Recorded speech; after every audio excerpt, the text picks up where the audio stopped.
ईसा अलैहिस्सलाम ईश्वर के पुत्र। अब पुत्र बोलने के भी जैसे कि बाइबल पढ़िएगा तो लिखा हुआ सन ऑफ गॉड, ईसा अलैहिस्सलाम को ईश्वर के बेटे। तो बेटा कहने का मतलब जैसे कि जावेद सर यहाँ पे है, ये उठ करके अभी ताबिश को बोले बेटा, कोई दिक्कत नहीं, वो फैयाज को बोल सकते बेटा, या रहमत भाई को बोल सकते बेटा।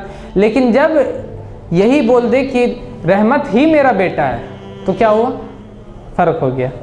रहमत ही मेरा बेटा है, बेटा बोले। उसी तरह से बाइबल में जहाँ भी सन ऑफ गॉड आया, ईश्वर का पुत्र, मतलब होता है कि बनाने वाला, खाली। जैसे हम लोग बोलते हैं हम लोग अल्लाह के कौन है, बंदे हैं, अब्द बोलते हैं। अब्द का लिटरल मीनिंग क्या होता है, मतलब बंदा। और अब्द बोलते हैं गुलाम को, गुलाम जो आपके अंडर में रहता है उसको अरबी में बोलते हैं अब्द। तो हम लोग तो अल्लाह के इस तरह गुलाम है कि अल्लाह ने हम लोग को कहीं से ख़रीदा है और बेचते, इस तरह नहीं है ना। वो सिर्फ उसके सेंस में लेने के लिए, उसको समझने के लिए कि अल्लाह के हम लोग बंदे हैं। उसी तरह जो भी पुत्र आया है बाइबल में, वो समझने के लिए कि वो बेटे के, मतलब अल्लाह के बनाए हुए हैं। उस हिसाब से बाइबल में सिर्फ ईसा ही पुत्र नहीं बल्कि आदम भी ईश्वर के पुत्र है। अगर आप पढ़िएगा ल्यूक चैप्टर 3 वर्स 28, उसमें लिखा हुआ Adam the son of God. अगर आप जेनेसिस पढ़िएगा चैप्टर 6 वर्स नंबर 4 तो उसमें लिखा हुआ द सन्स ऑफ गॉड, आदम के जितने बेटे सब को ईश्वर के पुत्रों बोला हुआ। अगर आप पढ़िएगा साम्स चैप्टर 2 वर्स 7 तो उसमें लिखा हुआ David is the son of God, Dawood जो है वो ईश्वर का पुत्र है। अगर आप पढ़िएगा जेरेमाया चैप्टर 31 वर्स नंबर 9 तो इफ्राइम इज माई सन, एक और इंसान है वो इफ्राइम, वो मेरा बेटा है।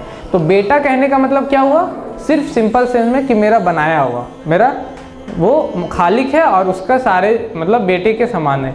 लेकिन उसको अगर जब ईसाइयों ने ले लिया लिटरली, जब ईसाइयों ने क्या किया, बेटा मतलब बेटा, जना हुआ बेटा, तब अल्लाह ताला नाजिल के कुरान में लम यलिद व लम यूलद, वो किसी को जनता नहीं है ना ही किसी से जना हुआ है। जनना क्या है, एक फिजिकल एक्ट है, एक मतलब हम लोग उसको करते हैं जन्ना, हमारे माँ बाप ने हमको जना। ये इंसान की और जानवरों की फितरत होती है, जो कि अगर आप बोलते कि अल्लाह ने बेटा जना तो ये गाली हो जाता है अल्लाह को। गाली क्या होता है, मैं उमर भाई को एक जानवर का यहाँ फोटो बनाऊं और उसके नीचे लिख दूं उमर, क्यों ये गाली हुआ? गाली क्यों हुआ?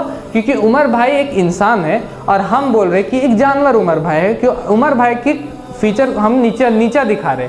तो जो इस दुनिया के बनाने वाले अल्लाह ताला, इतने बड़ी दुनिया को, यूनिवर्स को, सारा गैलेक्सी और जो ब्लैक होल आप देखिएगा, उसको हम लोग क्या बोलते हैं कि अल्लाह ने बेटा को जना। तो उसी तरह अल्लाह ताला को ये गाली लगता है। अल्लाह ताला बोलते हैं वक़ाल इत्तख़ज़र रहमान वलदा लक़द जिअ्तुम शैअन इद्दा, कि उन्होंने कहा कि अल्लाह ने बेटा जना, उन्होंने अल्लाह को सबसे बड़ी गाली दी। तो क्या हम लोग उन लोग को बोल रहे हैं इस पे? हम लोग तो उल्टा बोलते मेरी क्रिसमस। मेरी क्रिसमस का मतलब हुआ कि आप उसको बधाई दे रहे कि अल्लाह ने बेटा जना। मतलब जब वो अल्लाह को गाली दे रहा तो आप बोल रहे बहुत अच्छा, और दो, है ना।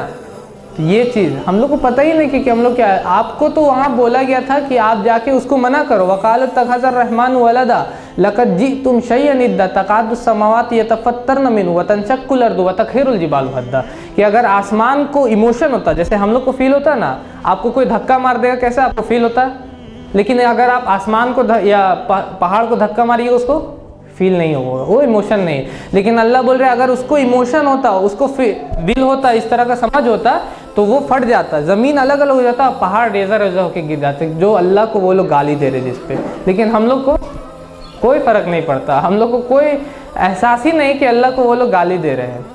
हम लोग अपना मज़े उल्टा जाके मेरी क्रिसमस बोल के आते हैं।